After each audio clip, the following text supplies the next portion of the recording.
আমরা আজকে সারা বাংলাদেশ নিয়ে আর বিদেশ সম্পর্কে আমরা খুব অল্প 15 মিনিট হয়তো আমরা আন্তর্জাতিক বিষয় নিয়ে আলাপ করব, আর 45 মিনিট আমরা 1 ঘন্টার উপরে করবো, আর 45 মিনিট আমরা আমাদের দেশ, আমাদের মাতৃভূমি নিয়ে কথা বলবো।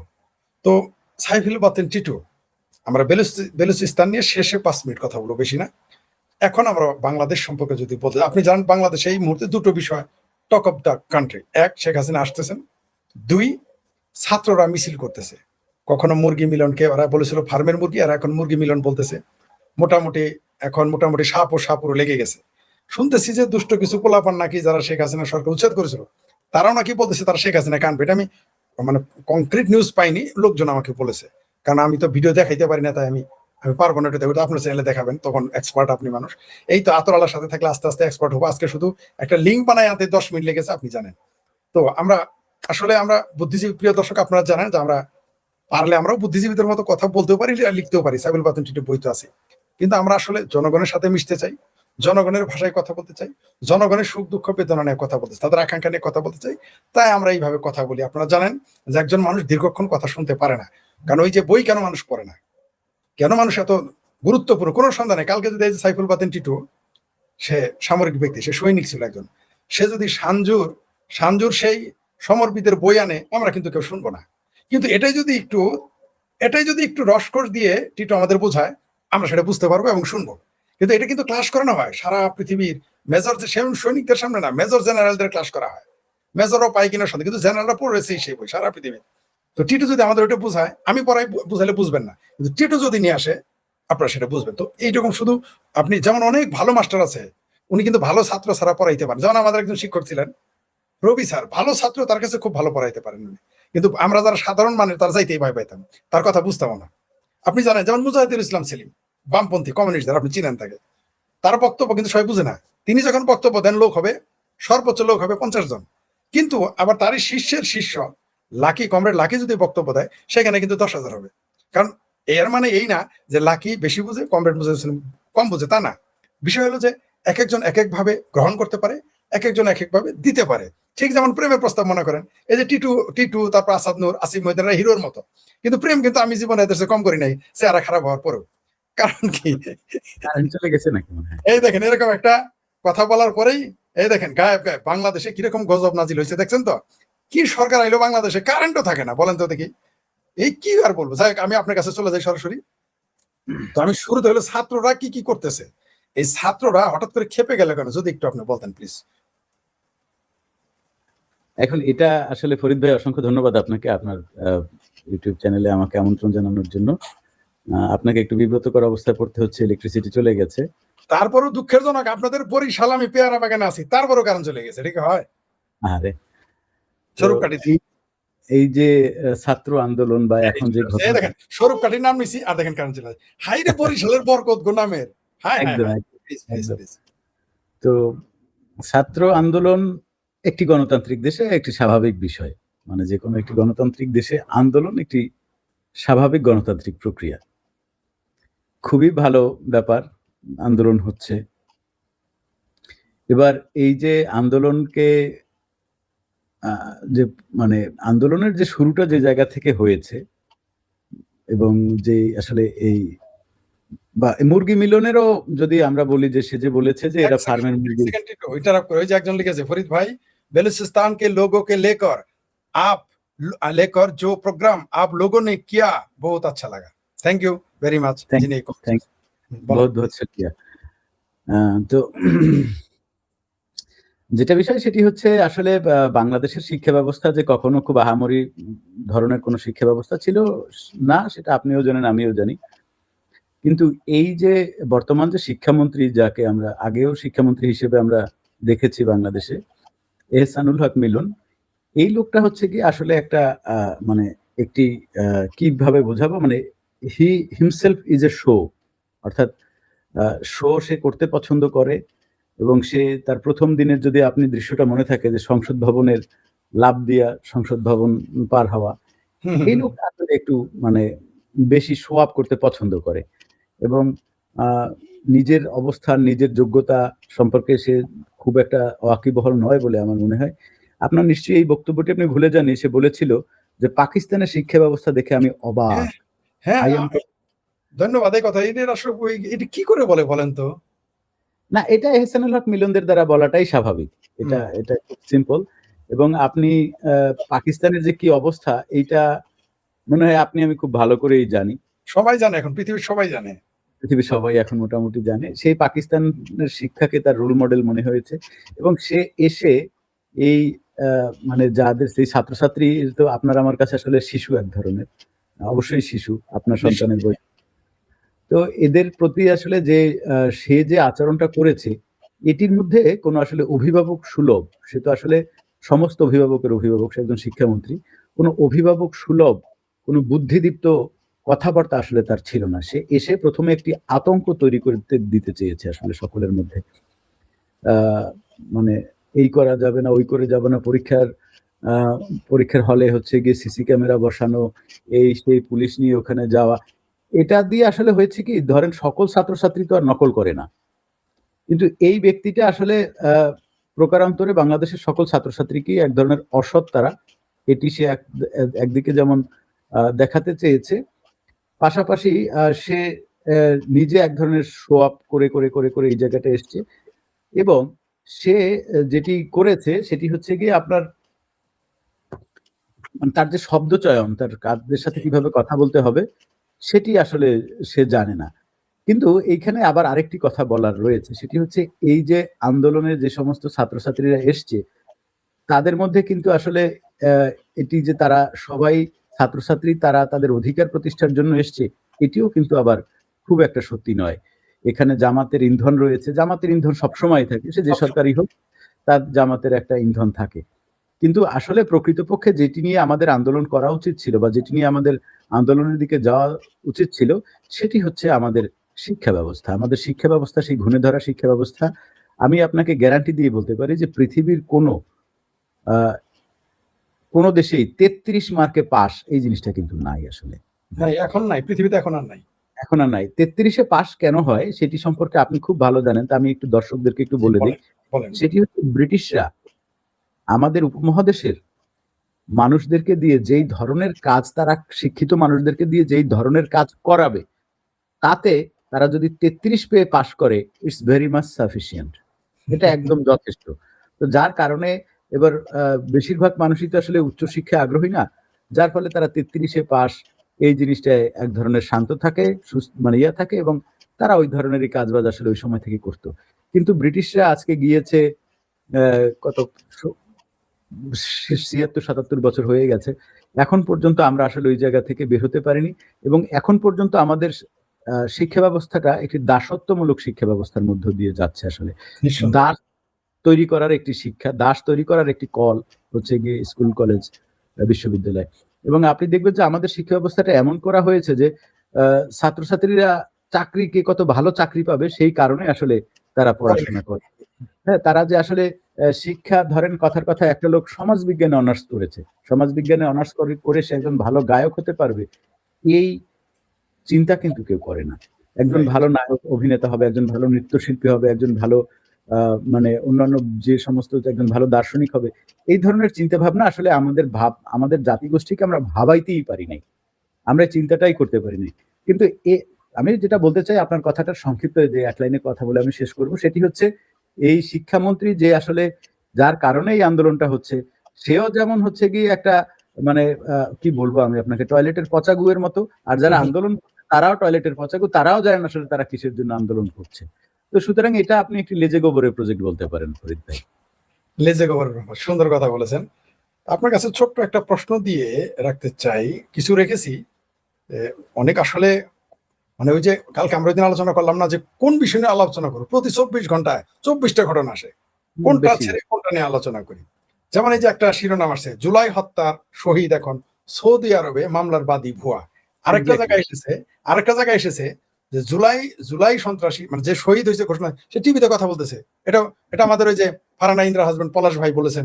আর এটাও আমাদের এটা এই ২ টা ঘটনা দেখেন। একটা হইলো যে তারা একটা সৌদি আরব আছে, একটা টিভিতে এসে কথা বলতেছে। এই ব্যাপারে যদি খুব শর্টকাট কিছু বলতেন আমাদের। কারণ আপনার কাছে আজকে ছোট হ্যাঁ, এই যে রাইট। আপনার কাছে হ্যাঁ, রাইট ঠিকই বলছেন। সংক্ষিপ্ত কিছু প্রশ্ন আছে। আমরা অনেকগুলো বিষয়ে কথা বলব। জি, প্লিজ। প্রথমে আমাদের সেই খাসকাটা জায়গায় যেতে হয়, সেটি হচ্ছে meticulous design. Meticulous design, yes। Meticulous design এবং এই প্রথমে আসলে আমার একটু 2 মিনিট আওয়ামী লীগকে গালি দিয়ে আসলে এই কথাগুলো শুরু করা উচিত, কিন্তু বেচারারা এখন বিপদে আছে, ঝামেলায় আছে বলে আমি গালিগালাজ করলাম না। দেখেন, এই যে আপনি যে বলেন যে একজন সৌদি আরবে আছে, আরেকজন টিভিতে লাইভ টিভিতে বক্তব্য হচ্ছে, আরেকজন মানে নানাজন আছে। এবং জুলাই শহীদ আপনি খুব ভালো করে জানেন যে যাত্রাবাড়িতে যে ধর্ষণ করেছে, সেই ধর্ষককে হত্যা করেছে, সেও জুলাই শহীদ এবং তার পরিবারও কিন্তু ভাতা নিচ্ছে, শহীদের সো কল্ড, সেটা কিন্তু নিচ্ছে। তো এখন এইটা হচ্ছে গিয়ে একটি বিজনেস, এবং সেই মেটিকুলাস বিজনেসেরই একটা মেটিকুলাস ডিজাইন বিজনেস, তারই একটি অংশ যেটি আপনি বললেন, সেটি একটি ছোট্ট অংশ।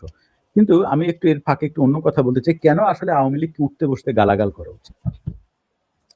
সেটি হচ্ছে, দেখেন, এই যে জাতিসংঘের থেকে বলে যে 1400 লোক মারা গেছে, অমুক গেছে, আবার আমরা সেই সরকারের কাছেই শুনেছি যে 840 জন লোক মারা গেছে। এবার এই 840 জন লোক মারা গেছে একটি সরকার পতন আন্দোলনে, এটি কিন্তু একটি অনেক বড় সংখ্যা, এটি কিন্তু আপনি কোনোভাবে অস্বীকার করতে না। একজনের মৃত্যু হলে সেটাকে তো আমরা মৃত্যু তো মৃত্যুই। এবার কথা হচ্ছে, হত্যাগুলো কারা ঘটিয়েছে, কখন মারা গেছে, কিভাবে মারা গেছে, এই বিষয়টি আসলে আমাদের উন্মোচন করা অনেক বেশি জরুরি। কারণ এই দায় কিন্তু আওয়ামী লীগের মাথায় ওই সময়ের যে সন্ত্রাসীরা এবং এমন ভাবে চাপিয়ে দিয়েছে যে আওয়ামী লীগ চাইলেও এই বোঝা মাথা থেকে কিন্তু সরাতে পারছে না। কিন্তু এইখানে যেটি বিষয়, সেটি হচ্ছে যে বর্তমান যুগ হচ্ছে তথ্য প্রযুক্তির যুগ। আপনি যে শেখ ফরিদ এখানে বসে আমার সাথে লাইভ করবেন, এটি কি আপনি যখন অনার্স ফার্স্ট ইয়ারে পড়েন, তখন কি জীবনে এটা আপনার কল্পনায় আসছে যে এই ধরনের এটা তো 15 বছর আগে কেউ কল্পনা করে নাই, আগে আপনি এটা চিন্তাও করতে পারেন নাই, স্বপ্নেও দেখেন নাই। এবার দেখেন, আমি যেটা বলবো সেটি হচ্ছে, এই যে 840 জনের মধ্যে আমি আপনাকে এটি খুব সুন্দরভাবে প্রমাণ করে দিতে পারবো যে এই 840 জনের মধ্যে বেশিরভাগ লোক কিন্তু আসলে আওয়ামী লীগের বা চমৎকার কথা, তৎকালীন সরকারের পক্ষের লোক মারা গেছে। সেটিকে যদি আমরা পুলিশ থেকে শুরু করি, পুলিশ তারা দাবি করছে 44 জন পুলিশ মারা গেছে, এটা হচ্ছে সরকারের দাবি। যদিও অনেক ঊর্ধ্বতন কর্মকর্তা, আমার বন্ধু আছে, আপনারও বন্ধু আছে, তাদের কাছ থেকে আমরা জেনেছি যে এটির সংখ্যাটা বেশি। এবারে আমরা প্রথমে আসি হচ্ছে গিয়ে পুলিশ। আপনি 840 জন থেকে 42 জন পুলিশ বাদ, 44 জন পুলিশ বাদ দেন, থাকলো কয়জন?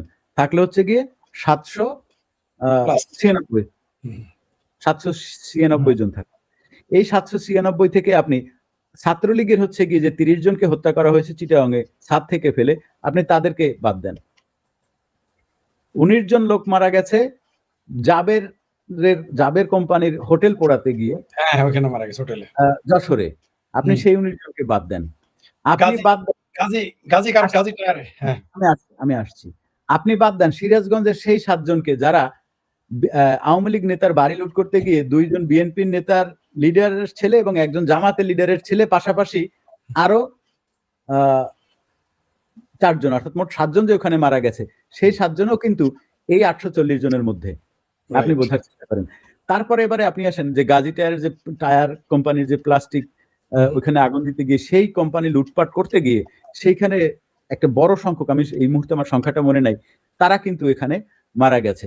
এরপরে আপনি আসেন এইটা গেলে, আমি এতক্ষণ আপনাকে বললাম বড় সংখ্যা, হ্যাঁ, এবারে আপনি টুকটাক সংখ্যায় আসেন। আপনি প্রথম আলোর ওই প্রতিবেদনটা নিশ্চয়ই দেখেছেন যে মরে নাই কিন্তু জীবিত আছে, তাদেরকে শহীদ বানাইয়া পরিবার পাঠিয়ে দিচ্ছে। তারপর আপনার নিশ্চয়ই মনে আছে যে সিলেটের একটা লোক, সে হচ্ছে গিয়ে মরছে, পরিবার টাকা উঠাচ্ছে, কিন্তু পরের দিনে দেখা গেল যে সিলেটের সুরমায় সে হচ্ছে গিয়ে সুন্দর করে ওখানে জীবনযাপন করতেছে।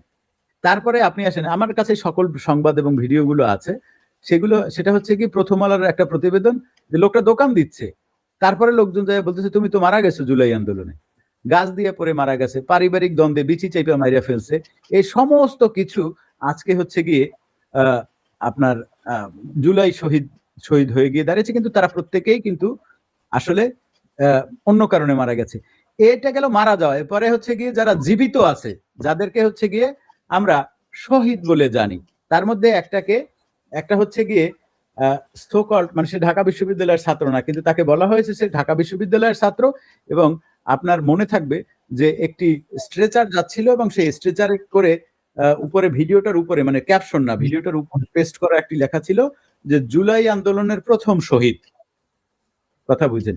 জুলাই আন্দোলনের প্রথম শহীদ, এবং সে বলছিল যে আমি মারা যেতে পারি, কিন্তু শেখ হাসিনার পতনের আগ পর্যন্ত তোমরা এই আন্দোলন কিন্তু থামাবা না, শেখ হাসিনার পতন চাই। এই ঘটনা যখন ঘটালো তখন হচ্ছে গিয়ে সবার হৃদয় হুহু করে উঠলো যে মরার আগে এরকম একটি কথা বলে গেছে, সুতরাং তার কথা আমাদের রাখতে হবে, তার কথা আমাদের ইয়া করতে হবে। এবার সেখানে হচ্ছে গিয়ে কি হলো, সেই ছেলে মারা তো যায়নি, বরং সে এখন বহাল তবিয়াতে আছে এবং সে একদম মানে পুরো একটা বিশাল বড় সন্ত্রাসী হয়ে দাঁড়িয়েছে।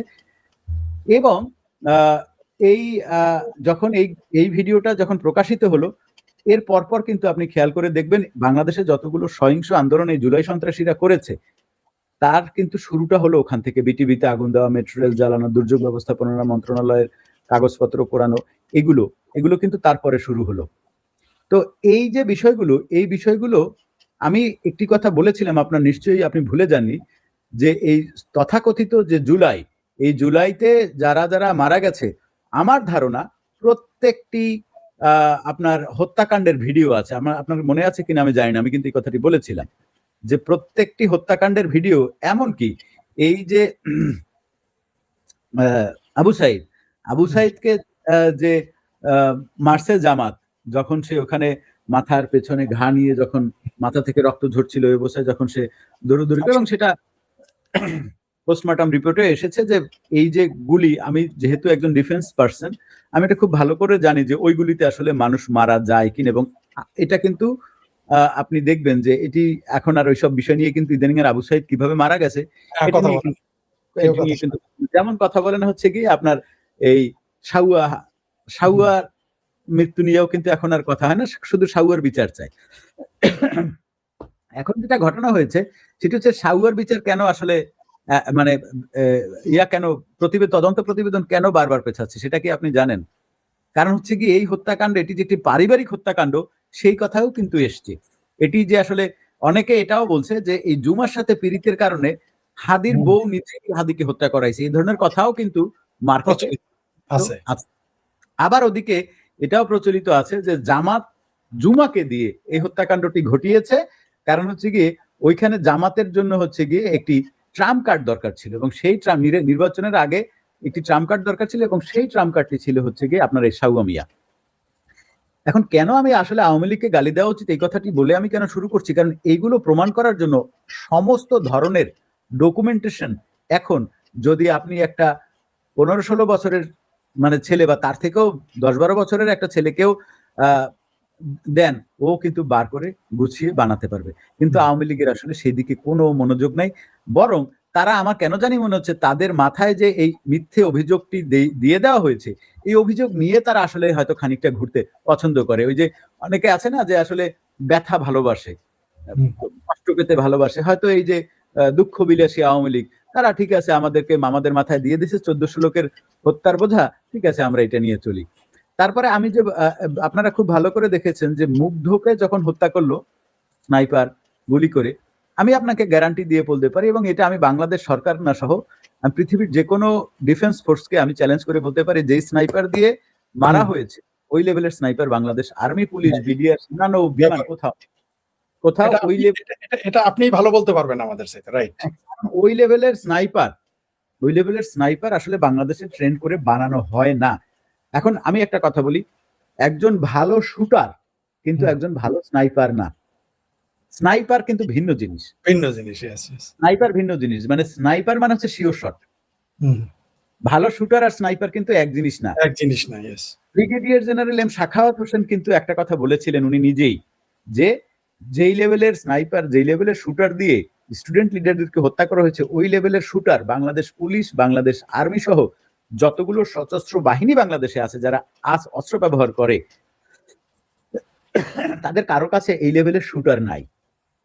আপনি দেখবেন যে এরকম ভিডিও প্রথম আলো বার করেছে, প্রথম আলো প্রকাশ করেছিল ওই ভিডিও আসলে আওয়ামী লীগকে বাস দেওয়ার জন্য, এবং আমি সেই বাস খাওয়ার জন্য তাদের পাছাটা উদম করে দিছিল, যে এক গুলিতে দুটো ক্যারেক্টার পড়ে যাওয়া।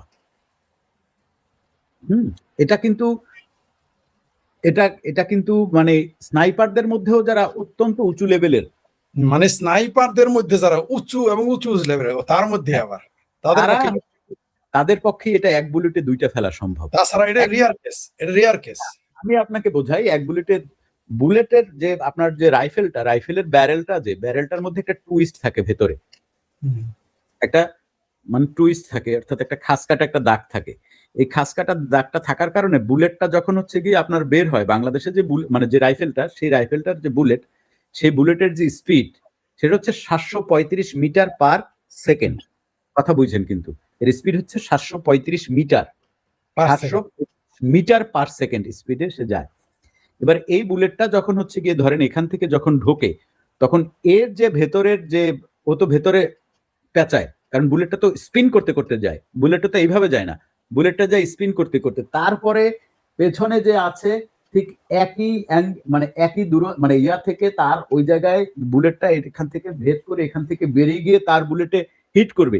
এই সমস্ত কিছু বোঝার জন্য তার ফিজিক্স বুঝতে হয়, তার মানে অনেক কিছু বুঝতে হয়, বাতাসের গতি কতটুকু কোন দিক থেকে, মানে সেখানে বড় একটা ম্যাথমেটিক্স, সাথে সামরিক জ্ঞান একই সাথে, ভূগোল জ্ঞান একই সাথে, বিজ্ঞান জানতে হবে, অনেক অনেক কিছু, মানে এটা হাইলি ট্রেন্ড ছাড়া এটি আসলে। এবার আমি যদি একটু এই বিষয়টা নিয়ে যদি আরেকটু ডিটেলে যাই, তাহলে এই ধরনের ট্রেন্ড শুটার না সরি, এই ধরনের ট্রেন্ড স্নাইপার এটি শুধু আছে পাকিস্তানের আইএসআই তে। ওমা, বলেন কি? বুঝতে পেরেছেন? এই আইএসআই তে হচ্ছে কি এই ধরনের শুটার রয়েছে। এবং আমি একটু ইন্টারাপ্ট করি, নামটা পেয়েছি বাংলা ভিশন পডকাস্টে জুলাইয়ের সকল শহীদ ঘোষিত নাজমুল পডকাস্টে শহীদ চলে আসছে। তো এমনিতে তো আমরা জানি যে এই যে তাহলে এই যে নাজমুলের কথা বললেন এবং আর যে এই যে বিদেশি একজন, তাহলে এইটা এই দুটো মিলে কি আসলে 65 হলো? কারণ আগে আমরা জানতাম 63 জন শহীদ ফিরে আসছে। মানে তারা জান্নাতের, মানে হয় তারা জান্নাতের আদর যত্নে একটু ভিন্ন বিষয় নিয়ে আসি। জি জি। চট্টগ্রামে বন্যায় ত্রাণ দিতে গিয়ে সাতকানিয়াতে হিন্দুদের ইসলাম ধর্মে আসার জন্য দাওয়াত দিল ওই যে কি সাতাউর রহমান বিক্রমপুরী নাকি কি যেন সিক্রমপুরী, এটা যদি ইসকন যদি করতো হিন্দু ধর্মের দাওয়াত, তাহলে কি উপায় হইতো এতক্ষণ? তাহলে এতক্ষণে ওখানে মার্ডারটা হয়ে যেত কয়েকটা। কিন্তু আপনার ধর্মের দাওয়াত দেওয়ার অধিকার একমাত্র মুসলমানরা মনে করে, যে তাদের ধর্মের অন্য ধর্মের মানুষকে দাওয়াত দিয়ে নিজের ধর্মে আনার, এটা কেবল বিক্রমপুরী চরমোনাই, তারপরে কি কি যেন আরো কারো পীর সাহেবের আছে চন্দ্রপুরী, মানে যেখানেই থাকুক সব তাদেরই দায়িত্ব, তার কারণ নাই, সরসিনাইদেরই আর কেউ পারবে না। আচ্ছা, এবার আপনার সাবজেক্টে আসি, যেটা আপনার বিষয়। আপনার জন্য এটা আমি রেডি রেখেছিলাম, ভাবছিলাম এটা আপনাকে পাঠাবো, কাকতালে আপনি আমার চ্যানেলে আসছেন, আমি আমার চ্যানেলে এটা নিয়ে আলোচনা করে ফেলি। সেটা হলো ওই যে একটা আছে না, কি যেন নাম হর, ওই যে দাঁত বেকা মুক্তি, কি যেন নাম হর, ওই যে দাঁত বেকা, এই যে এইটা এইটা এইটা এই যে এই যে এইটা এই যে এইটা। হ্যাঁ, আমি নাম তো জানি না।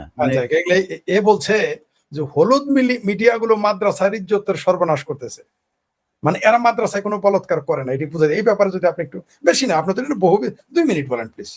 দেখেন, আমি এটা আগেও বলেছি যে আমার এই মাদ্রাসার ধর্ষণের অভিযুক্ত এবং হাজতে বা জেলে আছে, এই হাজত আর জেল তো দুই জিনিস, এটা তো আপনিও দর্শক শ্রোতারাও বুঝে। হাজতের এবং জেলের গিয়ে তাদের সাথে আমার কথা বলার দুর্ভাগ্য বলি বা সৌভাগ্য বলি, এটা আমার হয়েছে। তো এটা হচ্ছে তাদের একটা নেশা। আমি গ্যারান্টি দিয়ে বলতে পারি যে একবার মাদ্রাসায় ঢুকেছে এবং একটা সার্টেন টাইম পর্যন্ত পড়েছে, ও পুটকি মেরেছে, ও পুটকি মারা খেয়েছে। এটা যদি কেউ আমাকে আইসা, মানে আমি নাম বলবো না, যে আমাদেরও বহুত ভাই ব্রাদার আছে যাদের সাথে আমরা কথাবার্তা বলি, লাইভ টেপ করি, ওরাও কেউ আইসা বুকে হাত দিয়ে বলতে পারে না যে আমার সাথে এই ঘটনা ঘটে নাই। তো এই হচ্ছে গিয়ে এই যে সেরা আমি বলবো, কারণ হয়তো বয়সটা আমার থেকেও কম। তো এই হলো গিয়া ওর প্রত্যেকটা কথা শুনে মনে হয় যে ওর কানের নিচে কথায় কথায় থাপড়ানো উচিত। একটা শিশু বলতেছে, যেখানে একটা শিশুর ধর্ষণ করার ফলে তার পায়ুপথে ঘা হয়ে গেছে, তারপরে যদি বলে যে হলুদ মিডিয়া, ও কি জানে যে হলুদ মিডিয়া, ইয়েলো জার্নালিজম কাকে বলে, কি কারণ ইয়েলো জার্নালিজম শব্দটা আসছে? এগুলো হলো গিয়ে আসলে হয় কি, দেখেন ফরিদ ভাই, বাংলাদেশে আমরা একটা, আমি বলবো না যে আমি বলবো যে আমরা একটা এর বিরুদ্ধে, এর নাম হলো, এই ভণ্ড মুক্তির হলো আলী হাসান ওসামা। আচ্ছা, তো এই আলী হাসান ওসামা হোক আর এই ও সাউয়া হোক, সামা সাউয়া, এরা হচ্ছে গিয়ে ধরেন একজন দর্শকের একটু প্রশ্ন নেই, ইন্টারেস্টিং। যে ফরিদ ভাই ৪৫ বছর ধরে জিয়াকে হত্যাকারী একজনকে নাকি অ্যারেস্ট করা হয়েছে, কিন্তু জিয়া হত্যার বিচার চাইলো কে আর মামলা করলো কে? এটা কিন্তু আমরা জানলাম না। এটা একটি ভালো প্রশ্ন, এবং কোনোদিন আমি শুনি নাই যে বিএনপি সরকার যতবার এসছে গেছে কখনো কোনোদিনই জিয়া হত্যার বিচার চায় না, এরা কোনোদিনই চায় না, আমি শুনি নাই। এমনকি আমি জীবনে কোনো বিএনপি নেতার মুখে আমি শুনি নাই, আজ পর্যন্ত শুনি নাই। জিয়া হত্যার অ্যাকিউজড করে যাকে হত্যা করা হলো জেনারেল মঞ্জুর, একটা নিষ্পাপ মানুষ, যে ওটার সাথে কোনোভাবেই যুক্ত ছিল না, তাকে হত্যা করা হলো। তো এটা ঠিক আছে, এটা নিয়ে হয়তো পরে কথা বলবো। কিন্তু দেখেন, এই যে বাংলাদেশের যে মাদ্রাসাগুলো আছে, শুধু মাদ্রাসা না, মক্তব, এদের হচ্ছে কি এটা একটা নেশার মতো। এখন এটা ধর্ষণ করার ফলে বায়ুপথে ঘা হচ্ছে, ক্যান্সার হচ্ছে, তারপরে মারা যাচ্ছে, হত্যা করে মেরে ফেলছে। এমনকি ধর্ষণ করার অসংখ্য ভিডিও বাজারে এসছে, তারপরেও এরা বলবে যে এটা মাদ্রাসা আসলে কিছু হয় না। কারণ কি, এদের আসলে লজ্জা শরম বলতে যে বিষয়টা, এটা এদের মধ্যে আসলে নাই কোনোভাবে। আমি যেই হই না কেন, যে মতাদর্শেরই হই না কেন, আমাদের কিন্তু লজ্জা শরম বলে একটা কিন্তু বিষয় আছে, কিন্তু এদের মধ্যে লজ্জা শরম এগুলো আসলে নাই। এরা যা খুশি তাই বলতে পারে। আপনি দেখেন না, একটা ভিডিও লাইভে এসে বলতেছে যে আমি এর দুলাভাই, আবার আমি এর শ্বশুর, আমি ওর খালা। তো এদের কাছে আসলে আপনি কি আশা করেন? এরা চোখের দিকে তাকায়া মিথ্যা কথা বলতে পারে। এদের মিথ্যায় জন্ম, মিথ্যায় বসবাস, মিথ্যায় পয়দা। এরা হচ্ছে সর্বৈব মিথ্যা আর কি, তাদের পুরো জীবনটাই হচ্ছে কি মিথ্যা দিয়ে গড়া। সুতরাং এরা যদি বলেও তাতে কোনো কাজ হবে না, কারণ বাংলাদেশে এদের সম্পর্কে এমন একটি মুভমেন্ট তৈরি হয়েছে, এমন একটি আপনি দেখবেন যে সম্প্রতি আমি গতকালকে একটি গান ছেড়েছি, ওই গানের নিচে আপনি মন্তব্যগুলো দেখবেন। হ্যাঁ, আপনার এই গানের অনেকে প্রশংসা করছে, এখানে দেখলাম কমেন্টে। ধন্যবাদ সবাইকে। তো এটা আসলে যেটা হয় ব্যাপারটা সেটি হচ্ছে, এটি মানে আপনি যদি এখন নিজে একটা স্ট্যাটাস দেন, বা যদি খুব মানে যে কেউ যদি একটা স্ট্যাটাস দেয় যে একজন হুজুর দেখলে, পাজামা পাঞ্জাবি পরা, গায়ে থেকে আতরের গন্ধ আসছে, এরকম একজন হুজুর দেখলে আপনার কি মনে হয়? আপনি দেখবেন যে ম্যাক্সিমাম মানুষ লিখবে, ধার্মিক, নিধার্মিক, আস্তিক, নাস্তিক, হিন্দু, মুসলিম, মুসলমান সবাই ওখানে নিচে লিখবে, তারা দেখলে মনে হয় পুটকিখোর। সবাই এটা মনে করবে। তো এটা ওরা যাই বলুক না কেন, হলুদ মিডিয়া বলুক, লাল মিডিয়া বলুক, কমলা মিডিয়া, টিটু ভাই অসাধারণ একটি গান উপহার দিয়েছেন আমাদের আজ, এটা আমি দেখাইছি। অসংখ্য ধন্যবাদ। তো এটা আসলে ওইভাবে এই মিথ্যাচার দিয়ে এই জিনিসটা ঢাকা যাবে না। কারণ হচ্ছে গিয়ে আমার ভিডিওগুলো বাচ্চারাও দেখে, সুতরাং ওই মাদ্রাসার বাচ্চারা তাদের নিজেদের মধ্যে একটা উপলব্ধি তৈরি হয়েছে যে না, আমার এটাকে বাইরে বলতে হবে।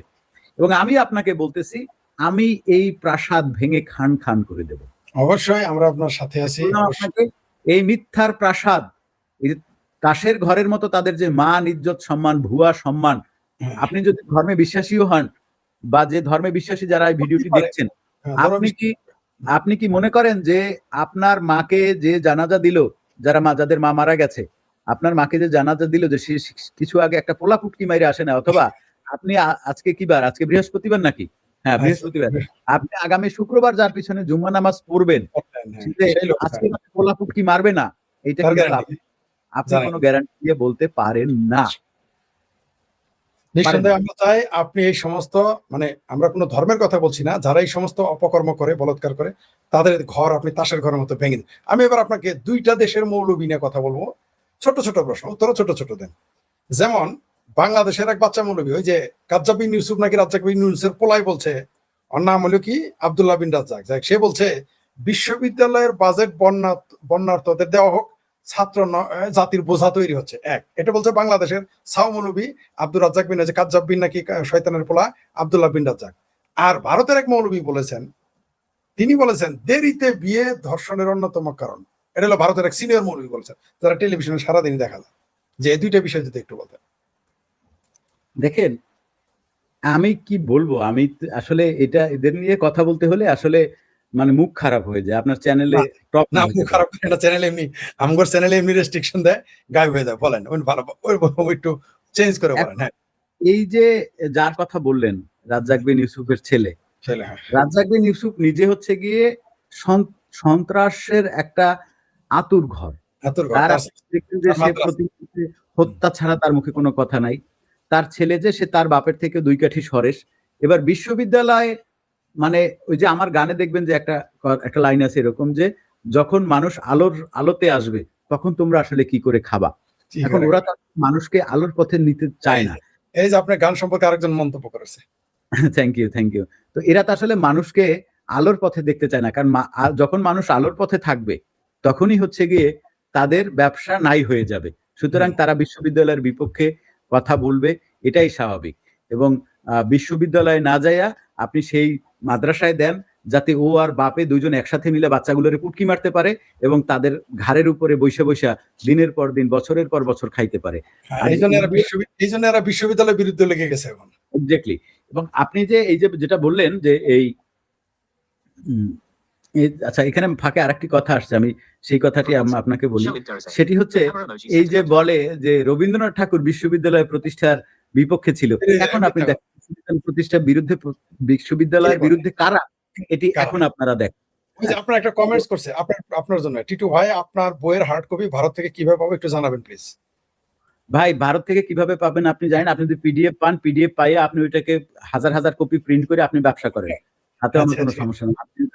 যে যারা এই মুহূর্তে লাইভটি দেখছেন তারা যদি বিস্ফোরা নামাইয়া নিয়া তারপরে যদি ওইটা পাইরেসি কইরা, আপনার কোনো কপিরাইট নাই বইয়ের ব্যাপারে। জি, ধন্যবাদ। একদমই না। আচ্ছা, তারপরে আপনি যে কথাটি বললেন যে দেরিতে বিয়ে করার কারণে ধর্ষণ হয়, তাহলে তোদের মোল্লারা পোলা পুটকি মারে ওরা তো 18-19 বছরে বিয়ে করে বাচ্চা পয়দা শুরু করে, এবং বিয়ে তো করে 4টা-5টা। এই যে হ্যাঁ, এই যে ভারতের যে মৌলানা বলছে দেরিতে বিয়ে ধর্ষণের দোকান, তাহলে এর কথা তো মিলানার সাথে মিলতেছে না, তাই ভারতের মৌলবী বলছে না। এখন এই যে মৌলভী, এই মৌলভীদের হচ্ছে গিয়ে তাদের শুরু থেকে জন্ম থেকে কবর পর্যন্ত পুরোটা মিথ্যা দিয়ে ঢাকা। এরা দেখবেন যে এরা হচ্ছে গিয়ে এত সুন্দরভাবে গুছিয়ে পাজামা পাঞ্জাবি পরে, মানে ধন পর্যন্ত দাড়ি পুটকি পর্যন্ত পাগড়ি মাথায় দিয়া এত সুন্দর করে মিথ্যা কথা বলে, এবং মানুষ হচ্ছে গিয়ে আমাদের দেশের মানুষ তো কুশিক্ষিত, তাদেরকে দিয়ে হচ্ছে গিয়ে আপনি খুব সুন্দরভাবে যে কোনো মিথ্যাকে গেলাইতে পারবেন। এবং মোল্লারা হচ্ছে গিয়া আপনার মানে মিথ্যা গেলানোয় এরা হচ্ছে গিয়ে মাস্টার, এরা আপনাকে মিথ্যা গেলাইতে পারবে। এবং একেবারেই রিভার্স একটি কথা আপনাকে কিন্তু সে গেলাই দিল, এবং সামনে বসা মানুষগুলো কোনো প্রতিবাদ করলো না। সামনে বসা এরকম কোনো মেরুদণ্ডওয়ালা মানুষ ছিল না যে ওরে ভাই তোমরা তো 4টা বিয়ে করো, এবং তোমরা তো বিয়েটা শুরু করো 16-17 বছর বয়স থেকে, 13-14 বছর বয়স থেকে তোমরা বিয়ে করো। একটা পোলার যখন 22 বছর বয়স, তখন তার সন্তানের বয়স 7-8 বছর, তো তোমরা তো আগে আগে বিয়ে করো, তারপরে মাদ্রাসায় পোলাপন দাও কেন? এই প্রশ্নটা কিন্তু কেউ করে নাই। এবং আপনাকে আরেকটা কথা বলে দেই, সেটি হচ্ছে বাংলাদেশে যে এই মাদ্রাসায় পোলা পুটকি মারে, এটা কিন্তু বাংলাদেশ থেকে বেশি হয় ভারতে। ভারতে কিন্তু ভারতে এতদিন এই যে মমতাজ বেগম কিন্তু এটি প্রকাশ করতে দেয় নাই। আমি এই বর্তমান সরকারের সাথে যোগাযোগ করব, আমার একটু যোগাযোগটা একটু করতে হবে যে এই বিষয়টা কিন্তু তোমাদের ওখানে কিন্তু তুলে ধরতে হবে, কিন্তু একটি আনসিন বিষয়। হ্যাঁ, এটাকে কিন্তু আনতে হবে। এবং অসংখ্য প্রচুর মাদ্রাসা আছে, আপনি যদি ভারতের ওই সমস্ত অঞ্চলে গিয়ে থাকেন, বারাসাত, বসিরহাট, তারপরে হচ্ছে কি নদিয়া, হাজার হাজার না লক্ষ লক্ষ মাদ্রাসা, নিয়ন্ত্রণহীন মাদ্রাসা। এই মাদ্রাসায় কিন্তু রেগুলার পোলা পুটকি মারা হয়, মেয়েদেরকে ধর্ষণ করা হয়। এবং এই যে স্লোগান দেওয়া হয়, যে স্লোগান কি মাগো তোমার একটি ছেলে মাদ্রাসাতে দিও, এই হ্যাঁ, তার বিনিময়ে জান্নাত কিনে নিও। আমরা তো জান্নাত দেখতেছি, আমাদের কাছে তো প্রচুর জান্নাতের ভিডিও যে আমার কাছে কি পরিমাণ আছে সেগুলি তো, এই জান্নাতের ভিডিও যদি ফেসবুকে দিলে যদি ঝামেলা না হয়তো, এবং মানুষ আমাকে দেখে আসলে আমার হয়তো ব্লক করে দিবে, আমার কাছে কিন্তু প্রচুর জান্নাতের ভিডিও সম্ভবত এই যে একজন লিখেছে, আপকা গানা বহুত আচ্ছা লাগা, অসল মে এক বাঙালি মহিলা হুঁ, আপ লোগো কি হর প্রোগ্রাম দেখতি হুঁ। একজন বাঙালি হলে আপনি হিন্দিতে, হয়তো সে মানে এটা জানি না এটা কি, হয়তো তিনি হিন্দি ভাষী এলাকায় গিয়ে বিয়ে হয়েছে তার, এরকম হইতে পারে, বা তিনি হিন্দি ভাষা, এর কারণে হয়তো হইতে পারে, জানি না। আশা করবো আপনি বাঙালি হলে বাংলায় লিখবেন, কারণ এটার জন্য আমরা জীবন দিয়েছি। হ্যাঁ, রাইট। এটা পৃথিবীতে আর কোন দেশের মানুষ ভাষার জন্য, এবং আমরা যে ভাষার জন্য জীবন দিয়েছি সেই ভাষাটা আপনারও, সুতরাং আশা করি সেই ভাষার উত্তরাধিকার তিনিও। জি, অবশ্যই। এরা হচ্ছে গিয়ে মিথ্যার বেসাতি ছড়ানোটাই হচ্ছে, মিথ্যা দিয়ে তারা। আমরা ভিন্ন প্রসঙ্গে চাই, আমরা এই যে ওই যে কি জানো মাদরিয়া নাকি মাদারিয়া মমতাজ আছে, মারাদিয়া মমতাজ, হ্যাঁ, ওই জামাতের ট্রফি এমপি, সে বলেছে কত বড় দুঃসাহস দেখেন, যে 71 সালে মুক্তিযুদ্ধ ভারত পাকিস্তানের যুদ্ধ ছিল, এটা কোনো যুদ্ধ ছিল না। এদের কি বলবো বলেন তো দেখি, এদের কি এরা জামাত কি এদের ইচ্ছা করে মিথ্যা, এরা তো জামাতের এগুলো বলেই। এটা আমি আপনাকে বলি, সেটি হচ্ছে ওই একটি গল্প বলি, গল্পটি আপনিও জানেন, তারপর আমি একটু আপনাকে একটু গল্পটা বলি। গল্পটা একটু দর্শক শ্রোতারা মন দিয়ে শুনবেন এবং গল্পটা আপনারা ভবিষ্যতে বলতে পারবেন। গল্পটা হচ্ছে এক 18-19 বছর বা 14-15 বছরের এক ছেলে প্রত্যেকদিন হচ্ছে গিয়ে রাস্তায় হাগে। প্রত্যেকদিন রাস্তায় হাগে এবং রাস্তায় যখনই হাগে তখনই হইলো গিয়ে মানুষের পায়ে গু লাগে এবং মানুষ গালি দেয়। এই তোর মায়েরে, এই তোর মা তুইলা গালি, বাঙালির তো আসলে বাংলাদেশের মানুষের একটা মানে আমাদের অঞ্চলের মানুষের মাকে কিছু করতে পারলেই আসলে তারা খুশি। তো এরকম ওই যখন হচ্ছে গিয়ে ওই হাইগে যেয়ে দূরে দাঁড়ায় থাকে এবং মানুষের পায়ে যখন গু লাগে তখন যখন ওর মায়েরে গালি দেয় তখন সে আবার মিসকি মিসকি হাসে। তো এইটা হচ্ছে গিয়ে এক বাউল মানুষ, সাধু টাইপের এক লোক সেই জিনিসটা দেখছে। দেখা একদিন বলছে যে আসলে তুমি বাবা যে এই কাজটা করো, রাস্তায় এরকম হাগো আর তোমাকে নিয়ে হচ্ছে গিয়ে এরকম তোমার মা তুইলা গালি দেয়, তুমি এই কাজটা কেন করো? তুমি তোমার নিজের মাকে, জন্মদাত্রী মাকে কেন এই গালিটা শোনাও? তো এটা আবার যারা অতিরিক্ত ওভার নারীবাদী আছেন তারা এই গল্পটাকে এভাবে নিয়ে না, গল্পই। তখন সেই ছোকরা ওই সাধুরে নিয়া বলছে তাহলে আপনি আমার বাড়িতে চলেন, আপনার বাড়িতে আমার বাড়িতে গেলে আমার মাই হয়তো আপনাকে এটা ভালো করে বুঝাইয়া বলবে যে আসলে কেন আমি রাস্তায় হাগি এবং আমার মাকে যে গালি দেয় সেটা আমি কেন শুনি। তো যখন যাবে তখন যায় দেখে যে এখানে হাগের খুব একদম কাছেই হচ্ছে গিয়ে ওই ছোকরার বাড়ি। ওই ছোকরার মা হচ্ছে গিয়ে বসে আছে, এক পরন্ত যৌবনা বৃদ্ধা, সে ওখানে বসে। তখন সাধু বাবা জিজ্ঞেস করলো যে আসলে আপনার ছেলে এই যে রাস্তায় এরকম হাগে আর আপনাকে এরকম কাপড় তুলে গালি দেয়, আপনার যৌনাঙ্গ নিয়ে কথা বলে, এটি আসলে কেন করে? তখন সে বলতেছে যে আসলে এই পুরুষতান্ত্রিক সমাজে জীবন বাইচে থাকার জন্য একসময় আমাকে একজন বারবনিতে হিসেবে আসলে কাজ করতে হয়েছে। কিন্তু বারবনিতে হিসেবে কাজ করলেও জিনিসটা আমার আসলে একটা সময় ভালো লেগে গেছে। কিন্তু ভালো লেগে গেলে হবে কি, এখন তো আমি বুড়ি হয়ে গেছি। আমার আর তো মার্কেট নাই, ফলে আমি ফিজিক্যালিও এই সুখ আর নিতে পারি না। তখন আমি ছেলেকে পাঠাই দিই যে তুই যা, বাইরে যায় হাইগায়, মানুষ এটা মানে ফিজিক্যালি না করতে পারলেও মুখে যে বলবে ওইটা শুইনা আমার কর্ণকুহর জোড়াবে। আপনি কি গল্পটা ধরতে পারছেন? দর্শক বুঝতে পারছে। জামাত হইল গিয়ে এরকম একটি দল, এরকম একটি রাজনৈতিক দল। এরা হচ্ছে গিয়ে আপনি শুধু এই মারা দিয়ে মমতাজ না, আপনি দেখবেন এই যে নাম কি এস এম শাহরিয়া নিজেকে ব্যারিস্টার বলে, ব্যারিস্টার তারপর আরেক টাকলা ফুয়া তারা বলেই যাচ্ছে। হ্যাঁ, এরা হয় কি মানে এটা হচ্ছে জামাত হচ্ছে গিয়ে যে জামাত যে আলোচনায় থাকবে, ধরেন বিএনপি বলেন, আওয়ামী লীগ বলেন, জাতীয় পার্টি বলেন বা এই কমিউনিস্ট পার্টি বলেন, তাদের যে আলোচনায় থাকবে, এই আলোচনায় থাকার জন্য তাদের রাজনৈতিক ইস্যু তৈরি হয়। এই ব্যাপারে আমতারেক ভালো বলছে যে শেখ হাসিনা যদি বাংলাদেশে আসে এরা কি করে খাবে, আমি এই চিন্তা করছি। এটা আমতারেক বলছে। ভালোই বলছে। তো এখন যেটা ঘটনা সেটা হলো গিয়ে ধরেন এদের তো আসলে কোনো ইস্যু নাই।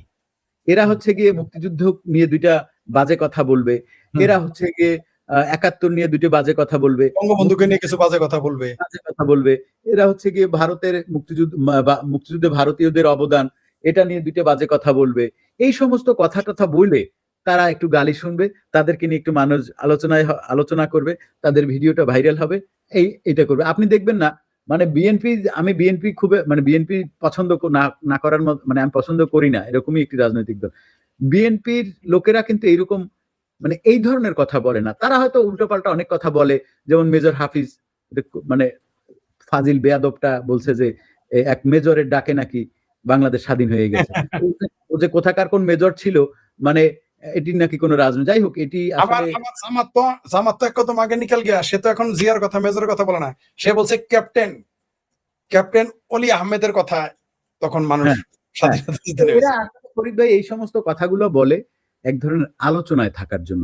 এই যে আমি আজকে এই এই এই এই অর্বাচীনদের নিয়ে অনেকগুলো কিন্তু সময় নষ্ট করলাম, ব্যবহার করেছি এবং অনেকগুলো শব্দ, অনেকগুলো সময় কিন্তু আমরা উনি ওটার উত্তর দিয়েছে যে উনি দৃষ্টি আকর্ষণের জন্য হিন্দিতে লিখেছে, ওনার আসামে বিয়ে হয়েছে পশ্চিমবঙ্গের মেয়ে।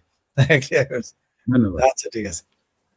আচ্ছা এবার আপনাকে ছোট্ট একটা প্রশ্ন আছে। আমরা অনুষ্ঠানের আর 5 মিনিট আলোচনা করে আমরা চলে যাবো ওই যে বেলুচিস্তান নিয়ে 5 মিনিট কথা বলবো, তাদের একত্রতা ঘোষণা। আচ্ছা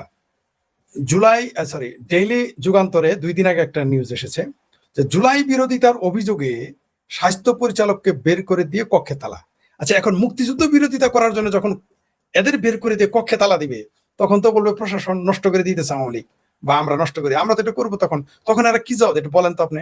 মানে তথাকথিত জুলাই সন্ত্রাস, এটা যদি বিরোধিতা করা, এটার কারণ, এটাকে সমালোচনা করলে যদি তাকে বের করে দেওয়া হয়, একজন স্বাস্থ্য ডিজিকে বের করে দেওয়া হয়, তাহলে বলেন তো কারে কারে বের করে দেওয়া দরকার আমাদের? তাদের ইসলামী ব্যাংক সবার আগে তালা মারা দরকার। দেখেন আমি তালা মারা দেখেন একটা কথা কি, সেটা হচ্ছে এই যে জুলাই চোদনা, এই যে জুলাইয়ের বিষয়টা, এটা খুব ভালো করে জানে। এটি বাংলাদেশে হচ্ছে গিয়ে কোনো জায়গায় মানে এটি দাঁড়াতে পারবে না। আপনি দেখেন জুলাইকে নিয়ে যদি কোনো আজে বাজে কথা বলার ছিল, তাহলে সেটা আওয়ামী লীগ বলবে। অন্যান্য দলের লোকজন বলতেছে কেন জুলাই সিডিআই। রাস্তায় দেখলাম এক মহিলা, সে মহিলা জীবনে কোথাও ভোট দিছে বলে আমার মনে হয় না। সে এমন ভাবে গালিটা দিল এই জুলাই চোদনাদের, এই জুলাই সিডিআইদের, মানে এদের তো আসলে এরা কোথাও ঠিক, মানে একেবারে ধরেন আর অল্প কয়েকদিন পরে এদেরকে মানুষ যখনই, মানে এটা আর কয়েকদিন পরে, এটা অলরেডি ঘটনা শুরু হয়ে গেছে। সেনাবাহিনী শুধু বেড়াকে ফিরে গেলে এখনই তো পাবলিক লাথি উষ্টা দেওয়া শুরু করতো। এক্স্যাক্টলি। এবং এই জুলাইয়ের নাম নিলেই ধরে পিটানো শুরু করে। জুলাইয়ের ভবিষ্যতে এমন অবস্থা হবে যে তার জুলাইয়ে যে ছিল এটাকে সে ভিন্নভাবে ব্যাখ্যা করবে। এটাকে বলবে যে না আসলে আপনারা যেভাবে ভাবছেন ওইভাবে আমি জুলাইতে ছিলাম না। মানে তারা এটাকে তখন ভিন্ন ব্যাপার দাঁড় করাতে বাধ্য হবে। কারণ এই জুলাইয়ের নাম নিলেই মানুষ এদেরকে গণধোলাই দিয়ে রাস্তায় মাইরা ফেলবে ভাই। কারণ এই 1 জুলাই দিয়ে বাংলাদেশের যেই ক্ষতি হয়েছে, বাংলাদেশ আগামী 1.5 থেকে 200 বছরের জন্য বাংলাদেশ পিছিয়ে গেছে। এই যে একজন লিখেছেন যে পাবনার হাসপাতালে 17 জন এইডস রোগীর 7 জনের নাকি কমি মাদ্রাসা। না, এটি সঠিক না। না। তবে কমি মাদ্রাসার অনেকের মধ্যেই এইচআইভি থাকার যথেষ্ট সম্ভাবনা আছে এবং আমি বলবো যে এটি পরীক্ষা করে দেখা হোক। তবে এই কথাটির কোনো ভিত্তি নেই। মানে ভাই মানে মাদ্রাসা বলে তাদের বিরুদ্ধে বানিয়ে কথা বলার তো আসলে, মানে আমি এই ক্ষেত্রে একটা কথা বলি আমার দর্শক শ্রোতা বন্ধুদেরও, বিষয়টা হচ্ছে কি আপনি নিজের বিরুদ্ধে, নিজের পক্ষে মিথ্যা না বিপক্ষে মিথ্যা বলেন সমস্যা নাই।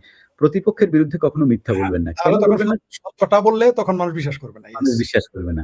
আপনি যে এই তথ্যটি দিলেন, এটি তো আসলে খুব সহজে প্রমাণ করা যাবে যে আসলে এই ঘটনাটি ঠিক না। তখন যদি সত্যিকারের ঘটনাও ঘটে, ওইটা আপনি তখন মানুষ বলবে। যেমন আমার যে টিম আছে যারা কাজ করে বাংলাদেশে, যে টিমটা, ওদেরকে আমি বলছি যে কোন তথ্য দেওয়ার আগে 10 বার যাচাই করবি। 10 বার যাচাই করবি। কারণ আমি যদি একবার একটা ভুল তথ্য দিয়ে ফেলি, তাহলে মানুষ বলবে আচ্ছা সাইফুল বাতেন টিটো সে তো উল্টাপাল্টা তথ্য, তার তথ্য নেওয়া না। সুতরাং কোনোভাবেই কোনো প্রকারেই নিজের বিরুদ্ধে মিথ্যা কও, নিজের আত্মীয় স্বজনের বিরুদ্ধে মিথ্যা কও, কিন্তু কোনোদিন প্রতিপক্ষের বিরুদ্ধে মিথ্যা বলবা না ভাই। তাহলে তুমি প্রতিপক্ষের, যখন তোমার প্রতিপক্ষ সে যখন রাজনৈতিক প্রতিপক্ষ, তখন তার বিরুদ্ধে ন্যূনতম একটা মিথ্যা যদি বলো তাহলে সেটা প্রমাণ করা যাবে যেটা মিথ্যা, এবং ভবিষ্যতে তার বিরুদ্ধে তুমি যখন সত্য বিষয়গুলো সামনে তুলে নিয়ে আসবে। আচ্ছা, আর একটা ছোট্ট প্রশ্ন।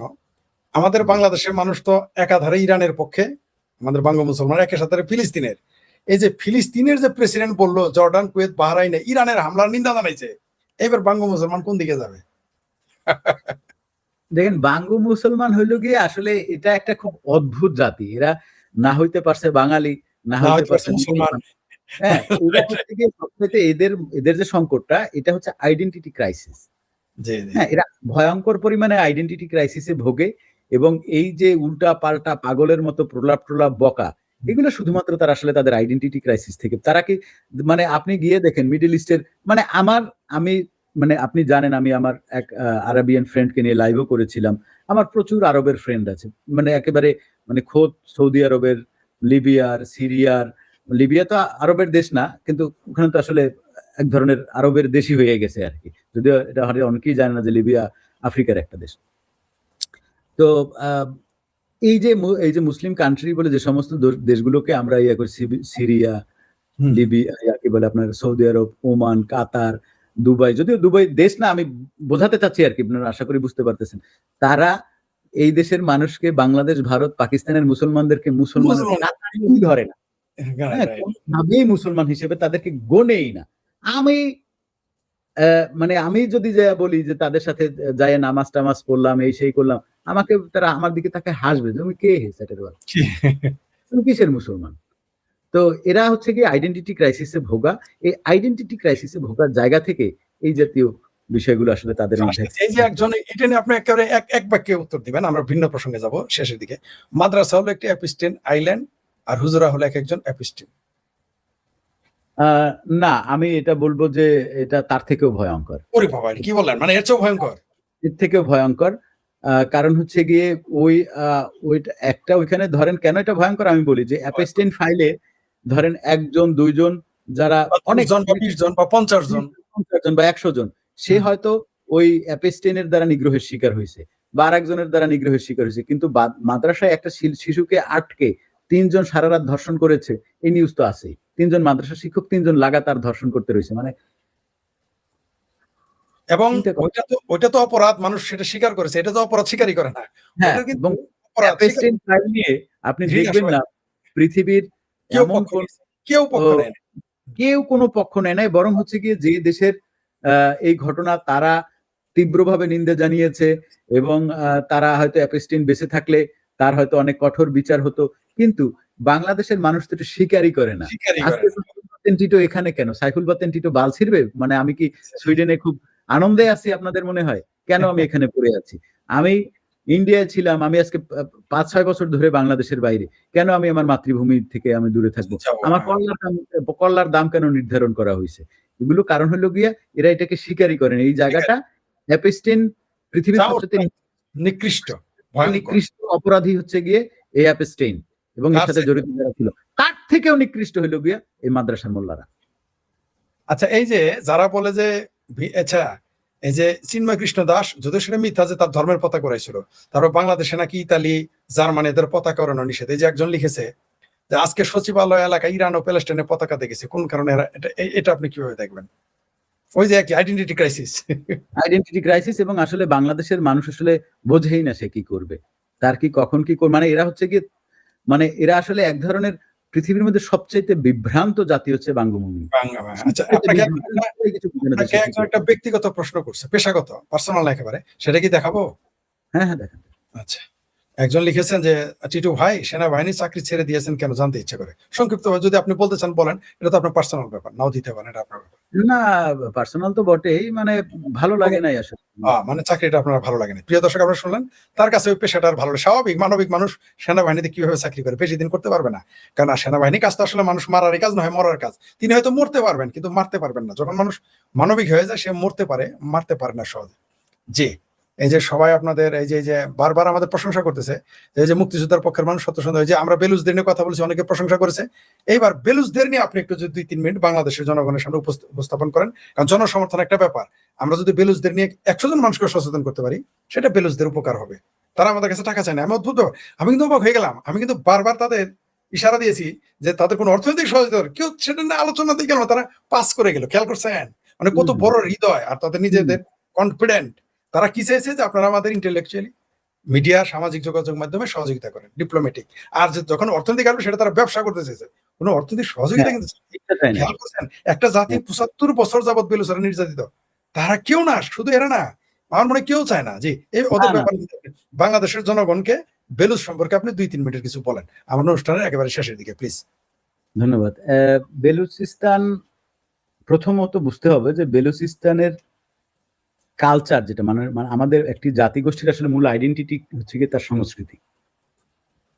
বেলুচিস্তান পিপলদের যে সংস্কৃতি, এই সংস্কৃতির সাথে পাকিস্তান কোনোভাবে যায়ই না। যেমন আপনি ইন্ডিয়ায় হচ্ছে গিয়ে ধরেন ২৮ টা বা ২৯ টা স্টেট রয়েছে।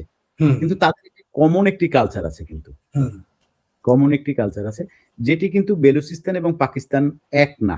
এটা হচ্ছে ১ম কথা। তাদের মধ্যে ১ম ক্লাসটা হচ্ছে গিয়ে একেবারে প্রাইমারি কিন্তু অত্যন্ত গুরুত্বপূর্ণ সেটি হচ্ছে কালচারাল ক্লাস। হুম, তারপরে যেটি এরপরে মানে এরপরেও যদি আমি আসলে কোনটা বড় কোনটা ছোট বলবো আমি বুঝতে পারি না। বাংলাদেশের সাথে যেই ঘটনাটি ঘটেছিল ১৯৪৭ থেকে ১৯০০ মানে দেশ স্বাধীন হওয়ার আগ পর্যন্ত এই সময়টা যেটি ঘটেছিল সেটি ওখানে ৭৭ বছর ধরে ঘটে চলেছে। চলছে। আমাদের উপরে চলেছিল ২৫ বছর। হুম, ২৫ বছর। এবার ওখানে এটি চলছে ৭৭ বছর ধরে। গতকালকের লাইভটি যারা দেখেছেন বা শুনেছেন তারা জেনে থাকবেন যে ওখানে কি ধরনের কোন লেভেলের অন্যায়টা আসলে তারা করছে। আপনারা যারা বুঝেন নাই বলতে সেখানে হচ্ছে গিয়ে মানে জীবিত মানুষের শরীরের চামড়া টেনে ছিঁড়ে ফেলা হয়, চামড়া তুলে ফেলা হয়। তো এটা বেলুচিস্তানের আর আমরা তো আসলে অত্যন্ত বাঙ্গমুমিন তো অত্যন্ত হিপোক্রেট। বেলুচিস্তানে যারা মরছে তারাও মুসলমান, কিন্তু আপনার সেই মুসলমান নিয়ে কোনো ইসলামের জজবার জাগে না। হ্যাঁ, না ওইখানে আর এটা আপনার প্রীতি হইল গিয়ে কোথায়? পাকিস্তানের আর ইরান, ইরান নিয়ে, প্যালেস্টাইন নিয়ে, এইগুলো নিয়ে হইল গিয়ে আপনার আলগা পিরিত।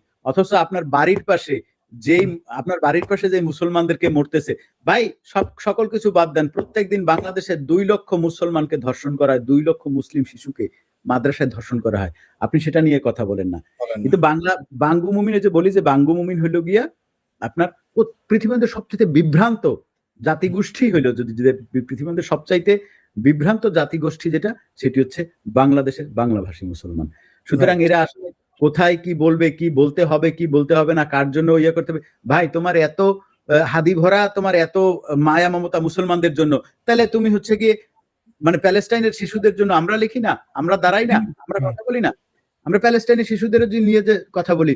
ভাই তুমি যারা এখানে কথা মানে দেখছো, যেই সমস্ত হিপোক্রেট লোকজন, তোমরা কি জানো সৌদি আরব তার পার্শ্ববর্তী দেশ, তাদের উপরে কি পরিমাণ নির্যাতন করে? ইয়েমেনের উপরেও, আমি ইয়েমেনের কথাই বলছি, যে ইয়েমেনের শিশুরা গাছের পাতা খেয়ে বেঁচে থাকে, তোমার সেটা নিয়ে কষ্ট হয় না। ইয়েমেনের শিশুরা পৃথিবীতে, আপনি যদি একটা ইন্ডেক্স দেখেন, আপনি এখনই চাইলে নেটে সার্চ দিয়ে দেখুন, পৃথিবীর সবচাইতে বেশি পুষ্টিহীনতায় ভোগে হচ্ছে ইয়েমেনের শিশুরা।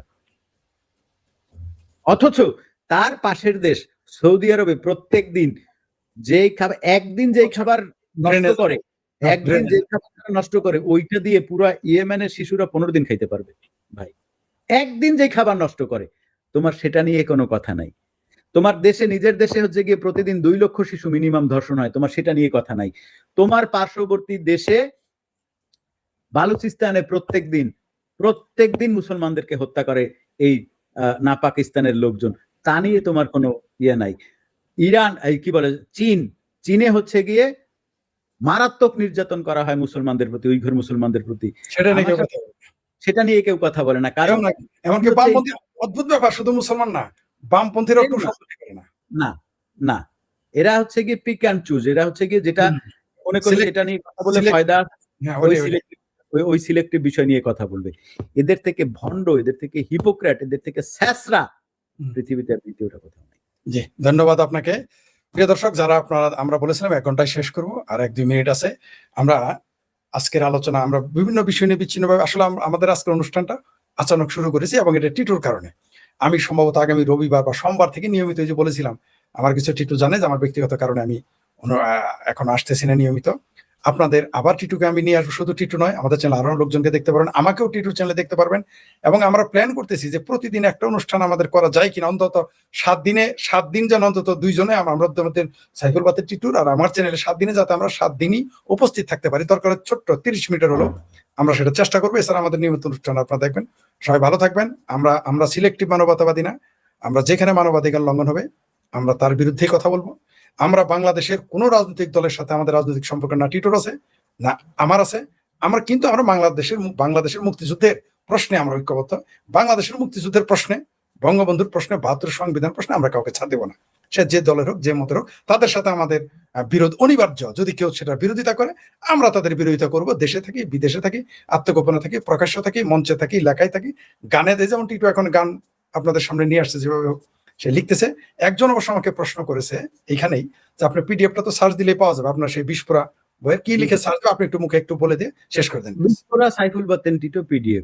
প্রিয় দর্শক, বিস্ফোরা সাইফুল বাতেন টিটো লিখবেন, আপনারা পিডিএফ পেয়ে যাবেন। আপনারা সেটা নিজে পড়তে পারবেন, অন্যকে পাঠাতে পারেন। এমনকি কেউ যদি সেটা ছাপিয়ে মার্কেটে ছাড়েন, টিটোর কোনো কপিরাইট নেই। আপনি মার্কেটে ছাইরা যদি এদের 10 লাখ টাকা আয় করেন, আপনি আমাকে ব্যক্তিগত কোনো সমস্যা নেই। আর যারা ওই যে জিসনে মুঝে বুরা কহে উনকো ভি সালাম, আপনি হয়তো টিটু খেয়াল করেছেন, আমাদের এখানে কিন্তু প্রচুর জামাতি বট এসে গেছে এবং প্রচুর পেয়ারা পাকিস্তানে এসে গেছে। ভাবির পোলারা জলবি ফুলুচির মতো ফুলবি, বুঝছো? না, ওইটাই আমাদের সফলতাটা, ওই জায়গায় যে এই যে ধরেন আপনার আইডিতে ডিস্টার্ব করে, আমার আইডিতে ডিস্টার্ব করে, তার মানে এরা কি পরিমাণ ভয় আমাদেরকে পায়। রাইট। জি, ধন্যবাদ সবাইকে। আবার দেখা হবে যে কোনো সময়, প্রতিদিনই কোনো না কোনো সময়। হয় টিটুর চ্যানেলে আমাকে পাবেন, না আমার চ্যানেলে টিটুকে আপনারা পাবেন। সময়টা আমরা নির্দিষ্ট করতে পারতেছি না, কারণ ওই দিন টিটু আমাকে টাইম দেয়, হয়তো টিটু ঘুমিয়ে গেছিল না, বিজি ছিল। আবার আমি যখন টাইম দিই, আমিও সেরকম আটকে যাই। আমরা নিয়ম করতে পারি না, তাই আমরা সময়টা বললাম না, তবে আমরা আসবো নিয়মিত। সবাই ভালো থাকবেন, মুক্তিযুদ্ধের পক্ষে থাকুন, দেশ যাতে ভালো থাকে সেইভাবে ভাবুন, আর দেশের যে কোনো শিশুর নির্যাতন নিপীড়নের বিরুদ্ধে রুখে দাঁড়ান। ভালো থাকবেন সবাই, শুভেচ্ছা। টিটু, আপনার আমার অনুষ্ঠানে আসার জন্য আপনাকে অসংখ্য ধন্যবাদ। আবার দেখা হবে।